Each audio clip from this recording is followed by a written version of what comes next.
ہمارے شہر آ جاؤ نا، یہاں سدا برسات رہتی ہے، کبھی بادل برستا ہے، کبھی آنسو ٹپکتے ہیں اور کبھی خون رستا ہے۔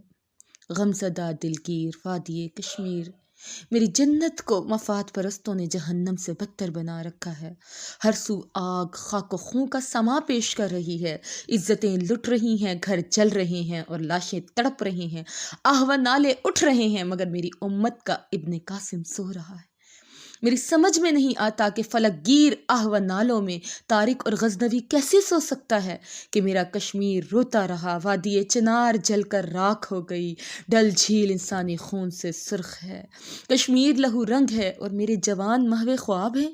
وہ جنہوں نے تلواریں اٹھانی تھیں آج وہ ڈھول کی تھاپ پر رقص کر رہے ہیں، وہ ہاتھ جنہوں نے دشمن کی گردنیں مروڑنی تھیں ان کی انگلیاں آج کی پیڈ پر تھرک رہی ہیں۔ بیچ کر تلواریں خرید لیے مسلح تم نے، بیٹیاں لٹتی رہیں، عزتیں لٹتی رہیں اور تم بس دعا کرتے رہے۔